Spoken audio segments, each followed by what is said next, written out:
Hi everyone and welcome back to my channel. My name is Carla if you're new here, and I make videos about how I show up for myself in hopes of inspiring you to do the same. By showing up for myself, I transformed my entire life, lost over half my body weight and changed my mental health. My channel really focuses on the mental health aspect of weight loss and mental health in general, as well as a bit of fashion and beauty. So if that's the kind of thing that you like, please hit that subscribe button. It really helps YouTube to know that this is content that you find valuable, and always give it a like or a comment, whatever it is. It just helps the algorithm to grow this community. And if you can hear a little snore in the background, my kitty cat Mushy is asleep behind me and I'm not going to move him because, you know, he doesn't have much in his life, so he likes to be beside his mama. In today's video is about kind of weight loss and mental health, and what I'm chatting about are 5 uncomfortable truths about losing over half your body weight or reaching your goal weight. We have this idea that when you lose weight, the world just magically becomes better. It becomes a more wonderful place. It is every problem that we've ever had has just dissolved away, and that's not the truth. The truth is that just being in a smaller body doesn't fix everything in the world, and sometimes it does actually bring up some new issues. And these are 5 of the things that I'm going to be chatting to you about today. And this is not to deter anybody from losing weight, because it is absolutely the best decision I have ever made, is to show up for myself and to put myself first and go through it. But it is not all rosy when you get to your goal weight. And these are the things I just wanted to share with you in the interest of honesty and authenticity and sharing the highs and the lows, which I always like to do. It's about balance. The first uncomfortable truth that I experienced is the vulnerability of being without your safety blanket. Being 23 stone, I literally had a barrier between myself and the world. And I lost the majority of my weight during lockdown.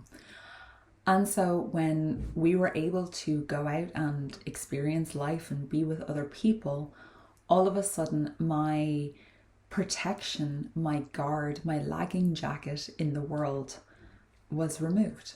I didn't have this anymore. I didn't have that safety blanket that I could hide away inside. And I felt very exposed. I felt very vulnerable. I felt almost kind of weak in a way. Even though I was probably actually stronger than I ever had been, I was fitter than I ever had been, but I felt very weak. I felt delicate is probably the word that I would use to describe it. And in doing so, it can cause that kind of self-sabotage cycle to rear its ugly head with any of these. And it's really important that we find ways to cope with any of these uncomfortable truths or struggles that we deal with as we lose weight or reach our goal weight. We allow ourselves to experience them and sit with them, and to find ways to cope that aren't food and that are not going to bring us back to the reason we wanted to change in the first place. I'll leave my video with self-sabotage cycle up here. But I remember going out one of my first days and that I had a visible weight loss. I was, I think, 7 stone down, which is about 100 and something pounds. I was very much so, like, I was feeling myself. I was feeling good about myself and I was walking quite proud, but I noticed that there were a lot of people looking at me. And that was very difficult for me to deal with. And it was something that made me feel uncomfortable. It made me feel, as I was saying, vulnerable and all these different things. But by doing it more and more and kind of forcing myself out of my comfort zone and allowing myself to experience this new body and this new life, I was then able to make that my new normal, to make that my new comfortable, and therefore break that self-sabotage cycle of wanting excuse the Freudian slip, of wanting to retreat back into that bigger body as a form of protection from the world. I learned to carry myself. I learned how to create boundaries as opposed to barriers. I used to have a physical barrier. Now I have boundaries. If somebody oversteps those boundaries, I walk away. I know I can soothe myself. I know how to deal with it. and I'm not looking for an escape. The second is something that I know a lot of us experience, and it is uncomfortable. It's an uncomfortable thing that is most likely going to happen. And this is the comments. This is the comments on your body. And it is an uncomfortable truth and fact that this happens. It should not be the norm, but this does happen. That as soon as you change your physical shape, especially going smaller, people feel that they have the right to comment on you. And they feel that they have the right to comment on your body as both what you looked like before and what size you were before and what size you are now. And I've heard everything. You know, I changed my body incredibly dramatically. I'm aware of that. I look completely physically size different to what I did previously. And it can be shocking to people. And of course you get the, you look great. And you're like, that's great, thank you very much. Experienced as well was the backhanded compliments. Well, it's nice to have the good ones. It's kind of a double-edged sword because it's almost shaming you for who you were before, and it's, you are still that person. While I am an evolved version of who I was before, I am still 23 stone Carla. I'm just, you know, version 2.0. When somebody says to me, my gosh, it's so, like, I'm finally, you've done this, like, God, you used to be so big, I would never, like, you know, these kind of things, it's shaming that previous person. And people have this dichotomy between who you were before and who you are now. But we are still one person. And it can be very hurtful to us to experience those negative comments on who we were before. And also the comments on, you know, oh, you're getting too skinny, you are, and all these other kind of like backhanded, negative, double-edged, double entendre kind of, you know, oh yeah, oh, you're real skinny looking, aren't you? You know, like, oh, I was once told in a joking way that if I lost any more weight, I was going to be on the side of a famine collection box. For me, the most important thing is to be comfortable in myself and to practice being grounded. I said the worst things about myself to myself, so whatever somebody else is going to say to me, I'm like really, it's not as bad as I've ever said to myself. But with my negative self-talk, I can kind of, you know, these are things that I do. I actively physically block or I mentally block. My suggestion is not to engage in a tit for tat conversation, to let somebody know that this is not appropriate, to create your boundary. I understand that you see a big physical difference in me, but I am still that person. So I would really appreciate if you refrained from commenting on my physical size. In saying that in a kind but firm way, we don't need to get into an argument. What do you mean by that? Instead, I understand that my body looks very different now, but I'd really appreciate it if you didn't comment on my physical size. It's clear, it's concise, it's cutting. It's putting that boundary down. It's putting that, no, this is not something I'm willing to discuss. This is not something that you have the right to discuss or to comment on. And in doing so, it's setting that boundary and it's stopping people from continuing that conversation. And yes, they might speak about you to other people, or they might say, oh, she's a bit salty about her new size or something like that. That's okay. Just because they speak does not mean it's the truth. Just because they speak or say something does not mean that you have to absorb it or take it in. The next thing that I experienced, which is both, I think there's two sides to this. One is favoritism and preferential treatment due to being in a smaller body. I was asked a long time ago, do people treat me differently now that I've lost weight? Absolutely. And an uncomfortable truth is that there is fat phobia and stigma around being in a bigger body. And experiencing both being in a morbidly obese body and a normal standard size body. I've experienced, and most in between, I've experienced incredible differences in the preferential treatment and the just generally favoritism and niceties from being in a smaller body. And there is also beauty privilege, and I am a beautiful woman, and I know that that's going to trigger a lot of people to hear a woman say that she thinks she's beautiful. I think I am beautiful. I don't think my physical appearance is the only thing that's beautiful about me. I think in here is the most beautiful. But I do know that I'm not for everybody. I'm not going to say everybody fancies me or everybody thinks I'm sexy or anything like that. I just know that generally I'm pretty good looking. And in so, I have experienced preferential treatment because of that. And that is what I would say is, it is triggering in a way. It can, if I don't work with it and learn and continue to practice grounding and to think about myself and not externally, it can make me angry because there are societal preferences for our beauty standard. And it is difficult to be both. And sometimes I feel like I don't deserve this just because I'm skinnier. I am as much of a valued person before as I am now. Maybe I add more value to the world, but that's not because of my size. I also added a lot of value to the world because I used to run a charity. I had family and friends that I love and care about and still have. And I have a job now that gives to people in a different way. And my value in myself as a person is not representative of my physical size, but I am treated better because of that.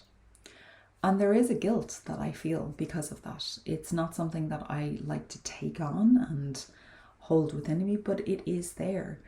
I am aware of it, and I think if we're not aware of it, we're a bit tone deaf. However, there is another big contributing factor to this, and that is that I am a much more open, congenial, vivacious, happy, outgoing person than I used to be. I was, instead of being defensive before, I was offensive. So even before you came at me, my gut reaction was that you are going to judge me, you are going to shame me, you are going to comment on me, you're going to do something that's going to hurt me. And so I would have resting bitch face. I would be like, I am not dealing with you. When Vincent first met me, he called me tough girl. And that was the barrier that I created, literal wall between myself and the world, both physical in my body and in my mental attitude of, I don't want to deal with anybody. I am not whatever, you're coming at me, don't you dare. And now I am the complete opposite. I am calm, I'm outgoing, I'm smiley, I feel that I radiate a much more positive energy than I ever have before. And that is reciprocated then with the world. That is something that I receive positive light energy from other people. And I get preferential treatment probably because of that as well, because I'm nicer, because I'm more open, because I'm more connecting with people. And so while yes, there are absolutely a large part of the reason that people treat me differently is because of stigmas around being in a bigger body and skin privilege and beauty privilege, there's also, I'm a much nicer person now than I used to be. And it's not because I'm skinny that I'm a nicer person. not because I'm thinner, because I'm not thinner. I'm not a nicer person because I'm thinner, or I'm not thinner because I'm a nicer person. Actually, it's probably I'm thinner because I'm a nicer person, because I'm not escaping. I'm not in that defensive. I'm not in that coping mechanism. I'm not in that fight, flight, freeze, heightened anxiety state constantly. I am not self-soothing with that negative self-talk. I am just me, and I don't really care that much if people don't like me. It doesn't really bother me, but I will always treat people with respect, and I did before, but definitely more so now. Number 4 is one, it's an uncomfortable truth, and it's also a very unexpected thing that I experienced, and that is not knowing how to use my body. I feel like I am, in a way, like Bambi, you know, when Bambi's first born and like flopping all over the place. I am unsure how to use this body to its best advantage. I've spent my whole life being hyper aware of my limitations, my physical limitations, and then to all of a sudden have many of them removed. I'm just sometimes not sure how to use my body. And that sounds really strange. And I think that probably the most obvious place for me is in dancing or in exercise, specifically in dancing, and specifically in the type of dancing that I do. I spent my whole life pushed forward.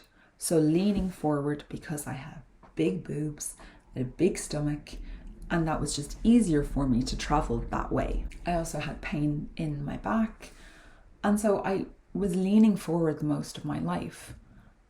And for me now to stand up straight and to correct my posture, to engage muscles that I didn't even know I had, or have never used properly, or utilized, or used them in a different way, is quite uncomfortable.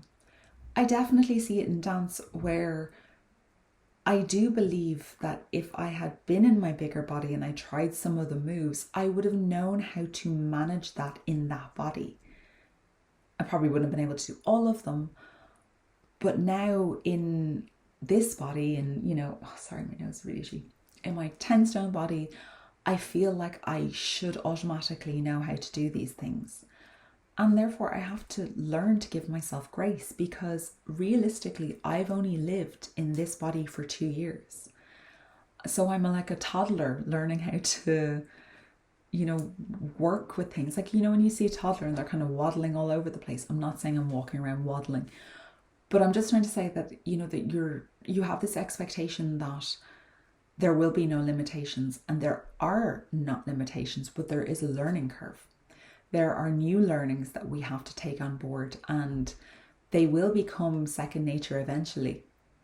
But it's quite an eye-opening thing for me to realize that some of the moves that I need to do in dancing are things that people find really easy. Balance being one is, yes, I have good balance now, much better balance than I ever had before, but it's something that I'm working on and working on and working on. And learning how to do that properly it's quite difficult. It's quite intense. And then, so there's like a move called the scorpion. For me to get my brain to fire the right muscles to engage with them to get to work is really odd. And then there's other things. I went bouldering with Vincent a couple of weeks ago. We went on a date night, we went bouldering. It was so much fun.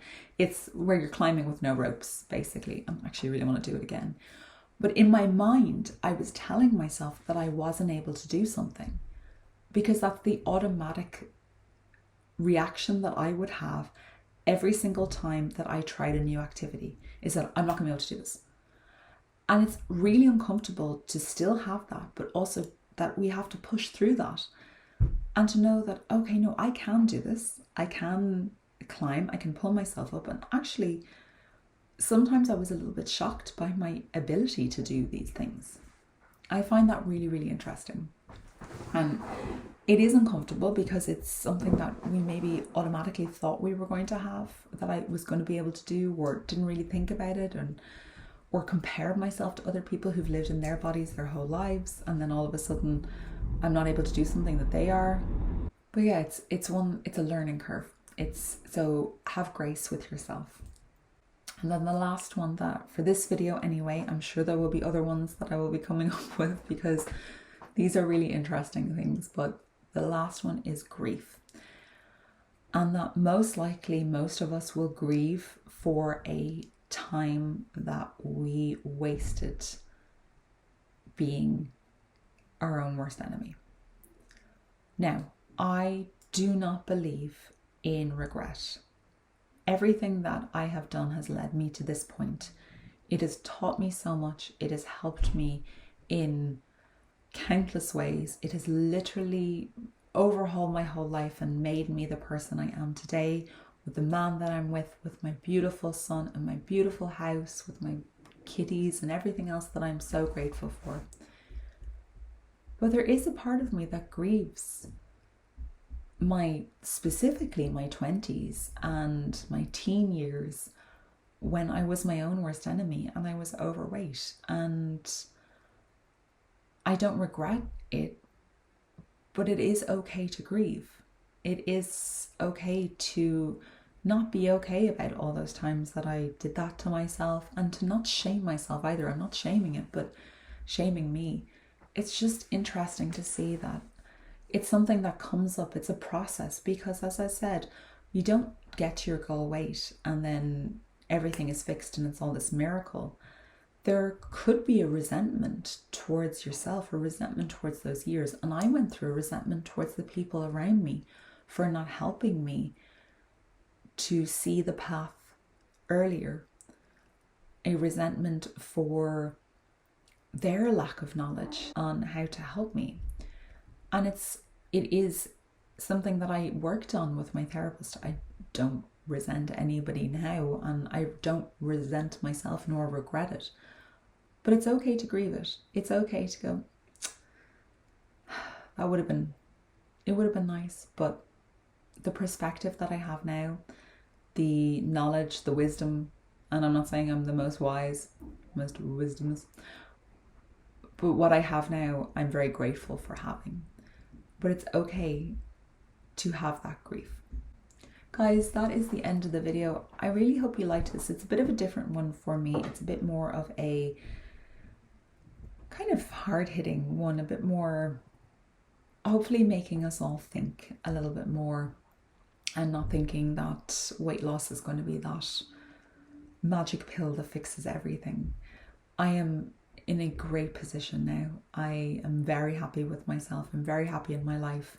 I'm happy with my body. I'm genuinely happy, probably for the first time in my whole life. And I'm content and I'm comfortable. But it is a process. And for any of you who are coming towards the end of your weight loss or your goal weight, or maybe even embarking on a weight loss journey, and this is something you're thinking about, hopefully these just give you a little bit of a heads up. I'm going to end this video now. If you have made it to the end, please let me know any uncomfortable truths that you've experienced, or have you experienced any of these, down in the comments down below. And leave me a star for my star necklace, or a couple of stars, whatever of your choice. My stomach is growling at me. I do not know why. I will love you and leave you guys. Thank you so much for watching. Don't forget to subscribe, like this video, and please, most importantly, don't forget to show up for yourselves. Bye guys.